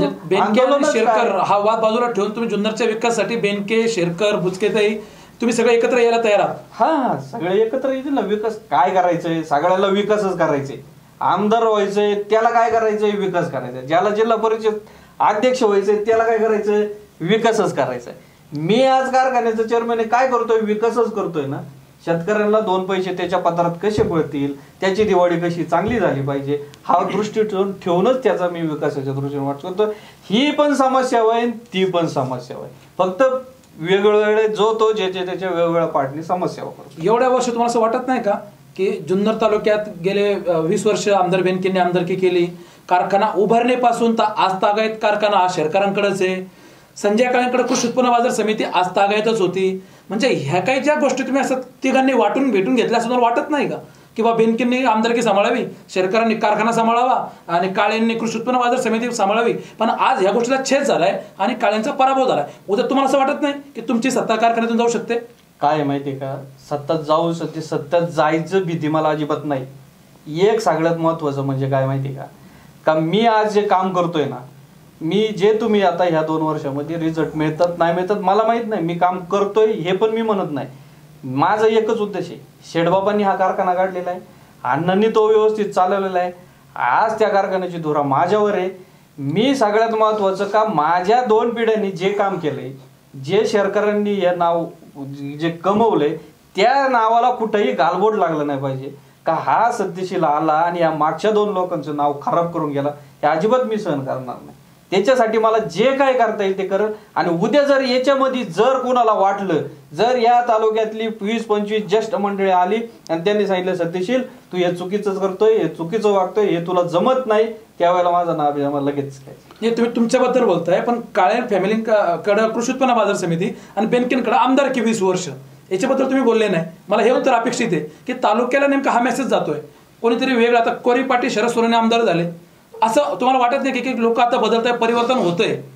परिवर्तन होतंय ना, पण काय आहे परिवर्तन होतंय म्हणजे तुम्ही लोकांची कामं केली पाहिजे. लोकांना काय अपेक्षित आहे, काय नाही अपेक्षित आहे, दुनिया चालली कुठं, आपण काय केलं पाहिजे, नवीन नवीन काहीतरी योजना आणल्या पाहिजे, किंवा त्याच्यातून या आर्थिक संकटातून निघण्यासाठी जर तुम्ही म्हटले का नाही आर्थिक संकट आहे, कारखाना अडचणी आता काय करायचं, आणि जर तुम्ही बाजूला थांबले तर उपयोग नाही. याच्यातून मार्ग काय काढला पाहिजे, कसा काढला पाहिजे, काय केलं पाहिजे, मग नवीन टेक्नॉलॉजी वापरली पाहिजे, मग याच्यात काय बदल करू, कुठली मशिनरी टाकली तर आपल्याला फायदा होऊ शकतो, कुठलं ऑइल आणलं तर आपल्याला कमी याच्यात चांगलं रिझल्ट मिळू शकतं, मग कुठल्या पद्धतीने चांगली रिकव्हरी मिळू शकते, कशा पद्धतीने. तुम्हाला असं म्हणायचं आहे की संजय काळेंचा जो पराभव झाला हा केवळ ते सुरू असलेल्या परिवर्तनाबरोबर न राहिल्यामुळे झाला?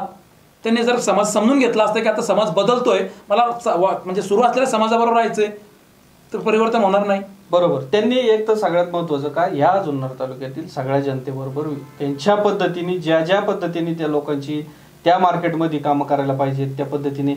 एखाद्या वेळेला झालं काय होतं माहिती का, आज असं एका 10 कामं जर असतील, त्याची जर 10 कामं केली आणि 11वं जर काम केलं नाही का, तो लगेच निघून जातो, नाराज होतो. अशी प्रवृत्ती पण आहे. आणि मग त्यांच्या बाबतीत अशा काही घटना घडल्या पण असतील. म्हणजे असंच बेनके बाबतीत घडलं. म्हणजे आमदार बेनके, वल्लभ शेट्टी 20 वर्ष आमदारकी भूषवली आणि अतुल बेनकेचा पराभव झाला. त्यांच्याकडून लोकांची पूर्तता झाली नाही असं थोडक्यात तुम्ही सांगू शकता. असं असेल काही अशा गोष्टी असतील त्याच्यामुळं आज अतुल शेट्टीला त्या ठिकाणी पराभव स्वीकारायला लागला. तर त्यांचे कार्यकर्ते असतील किंवा काय असतील. काय होतं सगळ्यात महत्वाचं का, तुमचं घर पहिलं नीट पाहिजे आणि मग दुसऱ्याच्या घरात डोकं. आपलंच घर जर नीट नसेल आणि दुसऱ्याच्या घरात डोकं काय उपयोग नाही. आपण आपलं, माझं मग तसंच आहे का, तुम्ही जे म्हणता ना का तुम्ही हे कर, माझं आहे ना घर, माझं छोटे पण चांगले पक्के, माझे मित्र आहेत ना कमी आहेत पण पक्के. आज राज्यात काँग्रेसची सत्ता नाही, राज्यामध्ये भारतीय जनता पार्टीची सत्ता आहे, सेना त्यांच्या सोबत आहे त्या ठिकाणी. आणि तुम्ही कारखाना चालवताना तुम्हाला अनेक अडचणी येत असतील, कारण याआधी जेव्हा काँग्रेसची सत्ता होती तेव्हा तुम्हाला हर्षवर्धन पाटलांचं चांगला त्या ठिकाणी पाठबळ मिळायचं, पवार साहेबांचं तुमचं व्यक्तिगत चांगलं होतं. मात्र आजची सत्ता परिवर्तन झाल्यानंतर तुम्हाला काय अडचणींना सामोरे जावं लागतंय?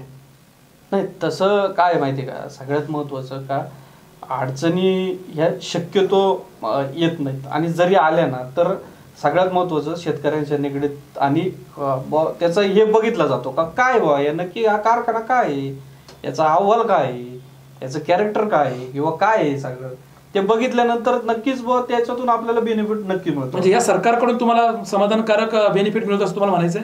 कारखान्याच्या बाबतीत अजून तर काय अडचणी, म्हणजे निर्णय तर घेता येत, ते लेट घेता येत. याच्या आधी प्रत्येक वेळेस ज्या वेळेला गळीव झालेले आहेत त्या वेळेला तुम्ही हर्षवर्धन पाटील असतील, त्या वेळेचे मुख्यमंत्री असतील, अनेक प्रतिष्ठित मान्यवरांना तुम्ही त्या ठिकाणी बोलवून कारखान्याचं गाळीव त्या ठिकाणी केलेलं आहे. मात्र यावेळेला तुम्ही एक नवीन पायंडा पाडला, ज्या महिलेने 100-125 टन ऊसाचं त्या ठिकाणी पीक घेतलेले, त्या महिलेच्या हातून तुम्ही त्या ठिकाणी गळीव केलेले. काय सांगाल तुम्ही याबाबत, कसं तुम्हाला हे सुचलं? काय माहिती का, सगळ्यात महत्वाचं का, आजची परिस्थिती बघितली ना तर गेले वर्षभर पाऊस पडतोय, वर्षभर पाऊस पडतो. मागच्या वर्षी वर्षभर पाऊस पडला, कुठल्याही प्रकारचं त्यांना शेतकऱ्याला टोमॅटो असेल, फ्लावर असेल, कोबी असेल किंवा जो काही माल असेल त्याच्यातून पैसा मिळाला नाही. पैसे जास्त झाले फक्त ऊसाचेच झाले का, पाऊस पडायचा त्याच्यामुळे ऊसाला अजून टनेज वाढत गेलं आणि त्यामुळं त्या ऊसाचं टनेज वाढल्यामुळे शेतकऱ्याला 2 पैसे त्याच्यातून मिळायला लागले. मग आम्ही शुगर केन डेव्हलपमेंटचा प्रोग्राम हाती घेतला, त्याच्यातून शेतकऱ्याला 1 एकरमध्ये जर त्यांनी 100 टन ऊस घेतला तर 2 लाख रुपये त्याचे कुठंच जात नाही. कमीत कमी 25-30 हजार रुपये 1 एकरला खर्च येतो. आणि जर 1.5 लाख रुपये त्याला एका वर्षात जर मिळत असतील तर त्यांनी टोमॅटो करायची, काहीतरी आला, लाल कोळी आला, आमका आलं, तमकं आलं, बाजार मिळाले नाही आणि गेलं, भांडवल पण गेलं ते पण गेलं. मग ठोक पैसा मिळावा हा उद्देश ठेवून आम्ही तो प्रोग्राम केला आणि मग त्याच्यातून शेतकऱ्यांना 2 पैसे मिळायला लागले आणि मग शेतकरी ऊसाच्या जीवावर आपलं घर चालवू शकतो आणि त्याच्यात चांगलं उत्पन्न घेऊ शकतो. या जोरावर आम्ही तो प्रोग्राम आपला आणि त्याच्यातून प्रोत्साहन मिळावं. ज्या कारखाना ज्या मालकीचा, ज्यांच्या मालकीचा आहे त्या मालकांच्या हातून त्यांचा या गळीत हंगामाचा शुभारंभ व्हावा हा उद्देश. तुम्ही शेतकऱ्यांना यावेळेस मालक म्हणून तुम्ही शेतकऱ्यामध्ये त्या पाहिलं यावेळेला की हा शेतकरी म्हणजे या कारखान्याचा मालक आहे. आणि मग इथून आधी जे मान्यवर कारखान्यासाठी त्या ठिकाणी यायचे गळीपाला, त्यावेळेस काय नेमकं होतं? त्यावेळेस असे शेतकरी पुढे आले नाही का की ज्यांनी अधिक चांगलं पीक त्या ठिकाणी टनेज जास्त घेतलं? नाही, त्या वेळेला त्यांचे सत्कार वगैरे या गोष्टी केलेल्या आहेत, बक्षिसं दिलेली आहेत, या गोष्टी घडलेल्या. शेवटी कसं होतं का ते पण लागतंच. म्हणजे मी आज तेच म्हणायचं होतं की तुम्हाला राजकारणाचं पार्टी तेवढंच महत्वाचं आहे, त्यांनाही बरोबर घेऊन तुम्हाला चालवच लागतं, सत्तेच्या बरोबर चालवताना सगळ्या गोष्टी या सगळ्या बाजूनी राजकीय दृष्ट्या, सामाजिक दृष्ट्या, शेतकऱ्यांच्या दृष्टीने, सगळ्या दृष्टीने चालवताना सगळ्यांना बरोबर घेऊनच चालावं लागतं. हा ठीक आहे, आज गळीत हंगाम त्यांच्या हस्ते केला, याच्या मागच्या वेळेला सगळे संत महंत बोलवले होते त्यांच्या हस्ते केला, ह्या वेळेला केला, पुढच्या वेळेला अजून काहीतरी वेगळ्या कल्पना येतील. कधी परत मुख्यमंत्र्यांना कधी बोलावं लागेल, कधी सहकार मंत्र्यांना बोलावं लागेल, कधी कधी काय होतं पुढं प्रोजेक्ट असतो, हा प्रोजेक्ट आपल्याला उभा करायचा आहे आणि मग त्यावेळेला आपल्याला जर काही अडचणी येऊ नये मग त्या मंत्र्यांना बोलवलं म्हणजे त्यांना जरा थोडंसं कारखाना काय आहे, कसं आहे, काय चाललंय काय नाही ते कळतं, थोडंसं आपल्याला अडचणी येत नाही. या दृष्टीने सगळं वाटचाल करताना त्या गोष्टी आज केंद्रातही भारतीय जनता पार्टीची सत्ता आहे, राज्यातही भारतीय जनता पार्टी आहे. तुम्ही काँग्रेसचे एक चांगल्या ठिकाणचे प्रतिनिधी म्हणून जुन्नर तालुक्यात काँग्रेसची कुठेतरी दुबळी फळे निर्माण होते. मग तुम्ही कदाचित पक्ष तर सोडणार नाही किंवा पक्ष बदलण्याचा तुमचा काही विचार आहे का? नाही, पक्ष सोडायचा विचार नाही. काय माहिती का, पक्ष सोडणार तर नाही, काय सोडायचा तर विचार तर नाहीच आहे, त्याचा काही विषयच नाही. पण काय आता परवा नेताजी जाता मातोश्रीवर गेले आणि येताना भाजपचं सकाळी पहाटे तिकीट घेऊन आले. करायचं काय? असं तुमच्याबद्दल घडू शकतं का भविष्यात? नाही, घडू शकत नाही, घडणार नाही. पण सगळ्यात महत्वाचं का माझा उद्देश आहे फक्त कारखाना.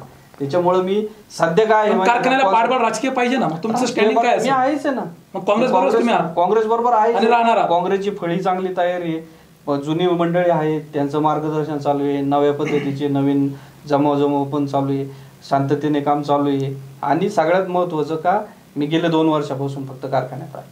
2 वर्ष झालीत. अजून मला कारखाना म्हणजे तुम्ही जसं म्हटलं अडचणी आहेत. केंद्र शासनाने मागच्या वेळेला पैसे दिलेले आहेत या बर्फी पूर्ण करायला. आता त्याचे हप्ते चालू होतील, त्यांचे पैसे घ्यायला सुरुवात झालेली आहे. यावर्षी केंद्र शासनाने पैसे दिलेले आहेत, त्यांचे पैसे रिटर्न करायचे आहेत. म्हणजे ह्या गोष्टी आहेच आहेत. हे पैसे अडचणीत आहे पण कर्जबाजारी पण नाही. मग हे सुधारायला मला जो काय कालावधी लागेल, 3 वर्ष लागतील, 4 वर्ष लागतील, 5 आहे. नशिबाने साथ दिली, होईल. पुढं काय व्हायचंय ते आता त्याच्यावर काय चर्चा करण्यात काय मजा नाही. सत्यशील शेरकर, आपण कारखान्याचा कारभार चांगला चालवत आहे. कारखान्यात सभासदांना लोक तुमच्यावर खुश आहे. कारखान्याची वार्षिक सभा होते, या वार्षिक सभेला आपण बाहेरची माणसं आणून वार्षिक सभा मंजूर करून घेता, असा आपला आरोप होतोय. नाही, आरोप होणार, आरोप होऊ द्या. पण मला एक सांगा, मॅनेज करायला काय आहे त्याच्यात? वाणी साहेब, तुम्ही त्या वार्षिक मिटिंगला असता, त्या वार्षिक मिटिंगला तुम्ही प्रश्न विचारलेत, त्या प्रश्नाची उत्तरं आम्ही दिलीत का नाही? तुम्हाला प्रश्नाची उत्तरं मिळालीत.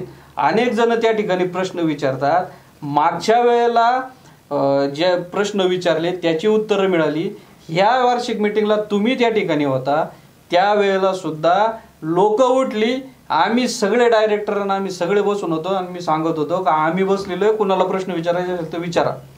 म्हणजे असं काही नाही. आता बोलतात शेरकर साहेब, स्वर्गीय संस्थापक कारखान्याचे निवृत्तीशेठ शेरकर साहेब यांचं एक स्वप्न होतं की कारखान्यावर एक चांगलं हॉस्पिटल व्हावं. मात्र तो हॉस्पिटलचा विषय अजूनही पेंडिंग आहे. काय तुमची भूमिका आहे आणि तो विषय कधी मार्गी लागेल? हा महत्त्वाचा तुम्ही मुद्दा मांडला. त्यांची इच्छा होती. खरं तर तुम्हाला एक सांगतो, शेठबाबांनी जे हॉस्पिटल उभं करायचं ते त्यांच्या स्वप्नात होतं, त्यांनी केलं होतं. सगळ्यांची अपेक्षा होती का हॉस्पिटल झालं पाहिजे. आज जर ते हॉस्पिटल असतं तर अण्णा माझ्या माहितीपर्यंत अजून 2-3 वर्ष राहिले असते. तुम्हाला सांगतो त्याचा तोटा हा सगळ्यांनाच झालेला आहे. का हॉस्पिटल हे पाहिजे. आजची परिस्थिती जर बघितली, किती डॉक्टर किती हे, पण सुविधा नाही. आज पुण्याला जायचं 4 तास लागतात. शेतकऱ्यांचे पैसे काढलेत, हॉस्पिटल उभं करायचं. परंतु आजची परिस्थिती अशी अवघड आहे का ज्या वेळेला सगळ्यात पहिला प्रोजेक्ट जर आज कुठला कारखाना उभा राहील तर तो फक्त हॉस्पिटलच उभं राहील. याच्या व्यतिरिक्त दुसरा प्रोजेक्ट अजिबात उभा राहणार नाही. ज्या वेळेला कारखान्याची परिस्थिती सुधारेल, कारखान्याकडे 2 पैसे येतील, त्यावेळेला सगळ्यात पहिलं हॉस्पिटल उभं करणार. ती काळाची गरज आहे. शेरकर साहेब, तुम्ही मगाशी म्हणालात की मी युवकांची संघटना बांधतोय. ही संघटना बांधण्याचं धोरण तुमचं असं तर प्लॅन नाही ना की आगामी विधानसभा निवडणूक लढवायची? नाही, विधानसभा लढवायचा विषय नाही आणि काहीच नाही. तुम्हाला सांगतो, मी तुम्हाला मागाशी सांगितलं, काय नशिबात काय असेल त्या पद्धतीने ते पत्ते पडतील, ते प्यादी चालतील, त्या पद्धतीने त्या सगळ्या गोष्टी होऊ शकतील. सगळ्यात महत्त्वाचं का माझं टार्गेट फक्त कारखाना. आणि सगळ्यात महत्त्वाचं का जर इथून मागच्या काळामध्ये शेठबाबा पण आमदार केलं उभं राहिले, अण्णा पण उभं राहिले, मी पण उभं राहू शकतो. जर कुणी नाही काही तर पाडू तर शकतो. म्हणजे कशासाठी हे म्हणजे विजय होऊ शकत नाही पण कोणाला पराभूत करू शकतो असं म्हणायचं? हा, म्हणजे जर का सांग एखादं जर प्रत्येकाचे तुम्हाला दाखवून द्यायचंय अस्तित्व तर आहेच. विषय दाखवायची काय गरजच नाही. विधानसभा निवडणुकीत जेव्हा तुम्ही उमेदवारी घेणार आहे, हा विजय जर नाही झाला तरी एखादा पाडू शकताय. पाडवू शकतो का जो कोणी व्यवस्थित जर चाललेला असेल, तिथं जर कोण जर त्रासदायक किंवा काही गोष्टी जर करत असेल तर त्या पद्धतीने त्या वेळेला त्या ठिकाणी त्यांना प्रत्येकाला काही गोष्टीच्या ते उत्तर द्यावंच लागते. यावर्षी पावसाचं प्रमाण कमी आहे, ऊसाचे लागवडी कमी झालेल्या आहेत, खोडव्याचं लोकांनी राखला पाहिजे, यासाठी कारखान्याचं काही धोरण, त्याला काही अनुदान आहे ना? काय केलं माहिती आहे का, कारखान्याने ड्रिप इरिगेशन सफल जी योजना आहे त्या माध्यमातून ड्रिपसाठी आपण त्यांना हे करतोय. त्याच्यानंतर तुमचा 86-032 आहे, त्याचा जर खोडवा ठेवला तर त्याच्यासाठी 100 रुपये आपण अनुदान देतोय. 265 आहे, तो जर ठेवला तर आपण त्याच्यासाठी 75 रुपये देतोय. त्याच्यावरती परत आपण त्या पाचट कुजवण्यासाठी ॲझोटोबॅक्टर वगैरे ते काय बाकी आहे सगळं, त्याच्यासाठी आपण 50% अनुदानामध्ये त्यांना ते सगळं देतोय. म्हणजे अशा पद्धतीने आपण ते तर करतो, केलेलंच आहे. त्याच व्यतिरिक्त खोडव्यावर आपण सेपरेट शुगर केन डेव्हलपमेंट या माध्यमातून शेतकऱ्यांना जागेवर त्यांच्या गावात जाऊन त्यांना गोळा करून त्या माईकवर, स्पीकरवर, प्रोजेक्टरवर त्यांना त्यांची माहिती देऊन कशा पद्धतीने त्याचं खोडव्याचं टनेज वाढलं पाहिजे याचं मार्गदर्शन करतो. आपण निसोरा शेतकऱ्यांना पुरवला जातो, ह्याच निसोरा पुरवताना शेजारचा कारखाना कमी बाजारभावाने देतो, आपला बाजारभाव जास्त असतो, शेतकऱ्याच्या शेतात तो जो निसोरा पोचतो तिथपर्यंत ते पाणी गळत असतं. काय सांगाल तुम्ही याविषयी? नाही, पाणी गळत नाही, ते ओलं असतं. मग ओलं एवढं पाणी टाकण्याची गरज काय? काय माहिती का, त्याच्यात आपण कल्चर तयार करतो. आपण जास्त दराने काय देतो तर आपण ते डेव्हलप करतो. ते जीवाणू जगण्यासाठी एवढ्या पाण्याची गरज लागते. मला जैविक खत ज्या 40 किलोच्या बॅगमध्ये मिळतं ते चेक करायचं आणि आपलं जैविक खत जे निसोरा आहे ते चेक करायचं. त्याचे कंटेनर याचे कंटेनर सेम होतं. 100 किलोची बॅग 200-250 रुपयाला ते विकतात. 50 किलोची बॅग 200-250 रुपयाला ते विकतात आणि आपण 600 रुपये टनाने देतो.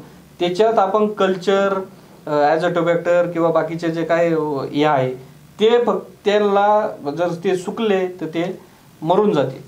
त्याच्यासाठी आपल्याकडे लॅब आहे, त्या लॅबमधून आपण ते डेव्हलप करतो आणि मग ते त्या निसोराच्या याच्यामध्ये टाकतो आणि ते सुकले तर ते मरून जातील म्हणून ते ओलं ठेवतो आपण, त्याच्यावर आपण पाणी मारतो आणि मग ते शेतकऱ्यांना. बाजूचा कारखाना कमी दराने देतो, आपला बाजारभाव जास्त. नाही, त्याची कल्पना नाही मला, पण आपण खत देतो मग तसं मळी दिली तर आपल्याला कमी पण देता येईल. फक्त जर मळी दिली तर त्याच्यावर काही जरी आपण केलं नाही आज शेतकऱ्यांना चांगले रिझल्ट. अनेक शेतकरी ऊसासाठी दरवर्षी टाकतातच, अनेक शेतकरी असे आहेत. शेठबाबांनी त्यांचं अस्तित्व निर्माण करून कारखाना उभा केला. स्वर्गीय स्वपन शेठ शेरकर यांनीही स्वतःचं एक नाव निर्माण केलं. आपण मात्र आयत्या पिठावर रेघोट्या ओढता. आपलं काय धोरण असेल भविष्यकाळासाठी? नाही, आयत्या पिठावर रेघोट्या ओढता हे बरोबरच आहे. शेठबाबांनी उभं केलं, अण्णा तिथं होते, आज मी त्यांचा मुलगा आहे म्हणून मी तिथं आहे, हे 100% खरं आहे. त्यांनी तर ते केलंच आहे. शेठबाबांनी जर कारखाना केला नसता तर मी तिथं कशाला असतो, आणि मी अण्णांच्या पोटी जन्माला आलो नसतो तर मी कशाला असतो तिथं. हे तुमचं आयत्या पिठावर हे खरं आहे.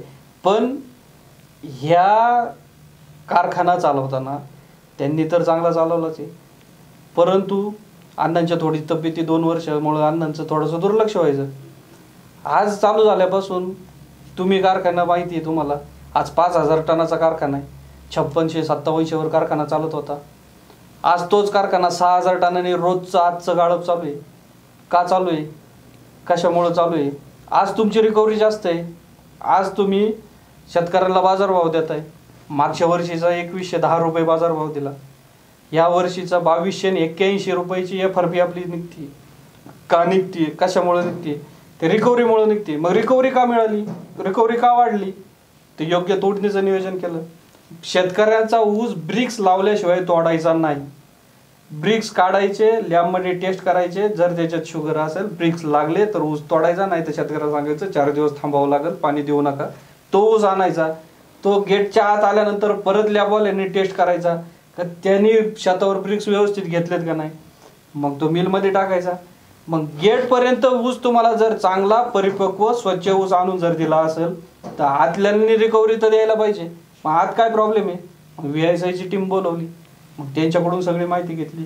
मग कुठं पाणी कमी आहे, कुठं काय अडचण येते, काय गरम होतंय, टेम्परेचर बरोबर नाही का, याच्यातून आम्ही तुमची रिकव्हरी तुमची आता 2 वर्षापासून चांगली यायला लागली. रिकव्हरी चांगली आली म्हणजे साखर वाढली म्हणजे शेतकऱ्यांना 2 पैसे जास्त मिळायला लागले. तुमचे कामगार कमी झाले. 2 वर्षामध्ये एकही कामगार घेतला नाही. जे रिटायर झाले त्यांना त्यांच्या जागेवर एकही कामगार घेतलेला नाही. कामगारांना जे काय ते वेळेवर पुरवतोय, सगळ्या गोष्टी अशा व्यवस्थित चालल्या. नवीन टेक्नॉलॉजी करतोय. ज्या ठिकाणी मिलला ऑइल लागत होतं तिथं ग्रीसचं आज सिस्टीम बसवलेली आहे, त्यामुळं फायदा झाला कारखान्याला. आज तुमच्या मोबाईलवर आम्ही एटीकेटी मशीन आणले, जेणेकरून त्या स्लिप मास्तरला 150-200 स्लिपा लिहायला लागायच्या, तो आज फक्त एक बटन कोड नंबर दाबला का स्लिप बाहेर पडती. म्हणजे ती नवीन सिस्टीम आलेली आहे. आज नवीन नवीन सॉफ्टवेअर डेव्हलप केलेत, जेणेकरून शेतकऱ्यांना त्या दृष्टीने फायदा होईल. उद्या अशाच पद्धतीने तुमचं IVR सिस्टीम चालू केली. आज तुमचा कोड जर असेल, तुमच्या ऊसाच्या स्लिपवर तुमचा कोड नंबर येतो, तो मोबाईल तुम्ही लावला, तुमचा कोड नंबर टाकला, तर जसं आपल्या मोबाईलच्या कंपनीला जसं फोन लावता 1 दाबा 2 दाबा 3 दाबा, तसं तुम्हाला 1 दाबा अकाउंटच्या माहिती संदर्भात, ऊसाच्या माहिती संदर्भात 2 दाबा, अन्य माहितीसाठी 3 दाबा, ह्या सगळ्या गोष्टी तुमच्या येतात. नवीन टेक्नॉलॉजी वापरतोय आम्ही. या संस्थेतून काय केल्यानंतर जास्त फायदा होईल या दृष्टीने आम्ही वाटचाल करतोय. आणि मग त्याच्यातून काय म्हणजे लोकांच्या याच्यावर आहे ना, लोकांना वाटत असेल चाललंय तर. शेरकर साहेब, आपण वार्षिक सभेत नेहमी सांगता की आम्ही गेटकेनचा ऊस घेणार नाही, मात्र या वर्षी तुम्ही बाहेरचा ऊस आणताय. लोकांचा 16 महिने झाले तरी ऊस तुटत नाही. नाही, आता हे कसं आहे माहिती का, तुम्हाला सांगतो का, असं नाहीये 16 महिने झाले तर. आता 8व्यातला ऊस तुटतोय. हा बरोबर आहे तुमचा. किती महिने झाले? 8व्यातला ऊस तुटतोय हे तुमचं म्हणणं बरोबर आहे. सगळ्यात महत्वाचं का, सगळ्यांनी जर एकाच वेळेला जर लागवडी जर केल्या तर आम्ही पण काय, नियोजन कोणाचं? हा, मग ते शेतकऱ्यांनी ऐकलं पाहिजे ना. शेतकऱ्यांनी काही गोष्टी ऐकल्या पाहिजे का. जर त्याला बेनट टाकायचं तर त्याला जर आपण 4 दिवस थांब म्हटलं ना, का तो थांबत नाही. पण जर शेतकऱ्यांनी जर एका वेळेला जर त्या 5 एकरमध्ये जर शेजारच्या शेतकऱ्यांनी सगळ्यांनी एका वेळेला ऊस लावले तर तोडायला येणारी टोळी एका दिवसात तर ऊस तोडू शकत नाही. प्रत्येकाला 2 दिवस 3 दिवस 4 दिवस 5 दिवस लागतातच. त्या पद्धतीने तो मग शेतकऱ्यांनी ऐकलं पाहिजे ना. तुला 4 दिवसांनी टाकतो, तुला 4 दिवसांनी टाकतो, तुला 8 दिवसांनी टाकतो, तुला 10 दिवसांनी. शेतकरी ऐकत नाही. शेतकऱ्यांनी लागवडीचं नियोजन जर ऐकलं तर तोडणीचं पण नियोजन व्यवस्थित होऊ शकतं. पण तसं काही नाही. सगळ्यात महत्त्वाचं तुम्हाला एक सांगतो, आज 10.5 लाख टन ऊस आपल्याकडे आहे. मागच्या वर्षी 12.25 लाख टनाचं गाळप कारखाने निघले. या वेळेला 10.5 लाख टन ऊस आहे. पुढच्या वेळेला ऊसाची कमतरता आहे, ऊस कमी आहे, ऊस लागणार आहे. मग मागच्या वेळेला जे शेतकऱ्यांचा आपण 5-5 10-10 वर्ष ऊस आणत होतो, मागच्या वेळेला ते शेतकरी आमच्याकडे आले की बाबा आमचा ऊस घेऊन जा. आम्ही सांगितलं आम्ही ऊस आणणार नाही. पण आता अशी वेळ आली का पुढच्या वर्षी जर ऊस कमी पडणार असेल तर आज त्यांना काहीतरी मास्का लावला पाहिजे ना. म्हणून आज आम्ही स्वतः तिथं जाऊन बुवा तुमचा 1 एकर ऊस आम्हाला द्या. थोडा आम्ही आज आणतोय. 5-50 हजार ऊस या वर्षी आपण त्यांचा आणणार आहे. म्हणजे भविष्यात उद्या आपल्याला 1-2 लाख टन ऊस आणता येईल. म्हणून थोडाफार तो ऊस आपण आणणार आहे हे मान्य आहे.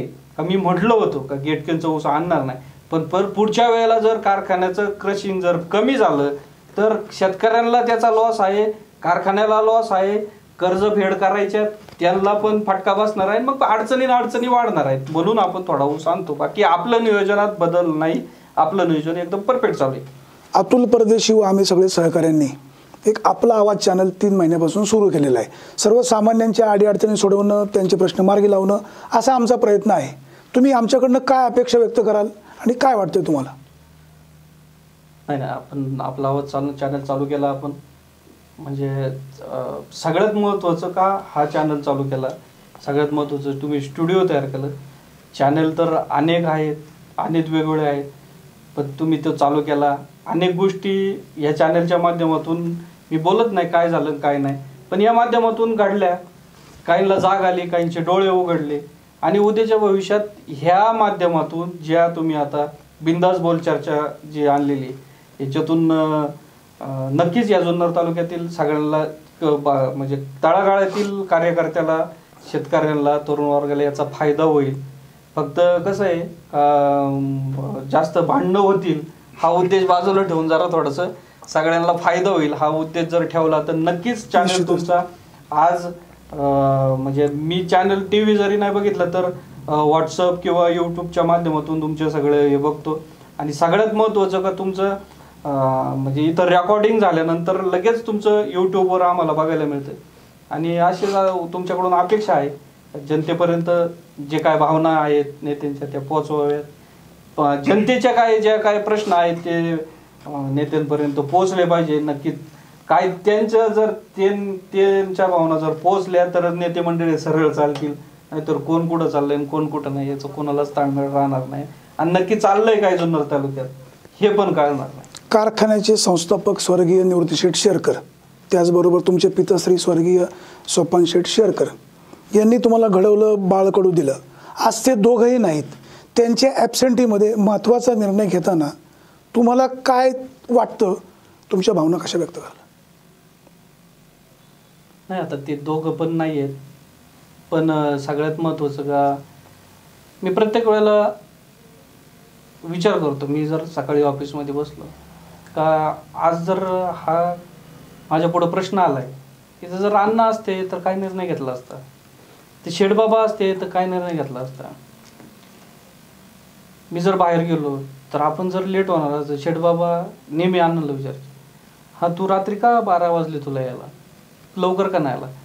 मग आज तिथं शेठबाबा असतील, अण्णा असतील, वाट बघत असतील, आपण लवकर गेलं पाहिजे. आणि मग अडचणी येत नाहीत, पण मी विचार करतो का अण्णा असते तर काय निर्णय घेतला असता, शेठबाबा असतील तर काय निर्णय घेतला असता. तो निर्णयावर मी माझी वाटचाल करतो. अडचणी येत नाही, उलट ते मला आजही ते आहेत, माझ्या मनात आहेत आणि त्यांच्या मार्गदर्शनानेच काम चालू आहे. निश्चितच. तर हे होते विघ्नर कारखान्याचे चेअरमन सत्यशील दादा शेरकर यांनी बेधडकपणे आपल्या या कार्यक्रमात सर्व प्रश्नांना अतिशय खोलवर चर्चा झाल्यानंतर चांगले बेधडक उत्तर या ठिकाणी दिलेले. बोलबिंदास हो दे चर्चा हा जो कार्यक्रम होता या संदर्भात त्यांनी सांगितलं की राजकारणाचे केवळ या ठिकाणी भांडणं न लावता तुम्ही चांगलं या ठिकाणी लोकांपुढे आणा की पडद्यामागचं काय राजकारणी करतात ते सुद्धा समाजापुढे येऊ द्या. याबाबत सुद्धा दादांनी आपल्याला सविस्तर या ठिकाणी मार्गदर्शन केलेलं आहे. तर अशीच चर्चा पुढच्या रविवारी देखील बोलबिंदास हो दे चर्चा या कार्यक्रमात सुरू राहणार आहे. तर आपण निश्चितच पुढच्या रविवारी आपण एका नवीन व्यक्तिविशेष सोबत हा कार्यक्रम पाहणार आहोत. तोपर्यंत धन्यवाद. नमस्कार.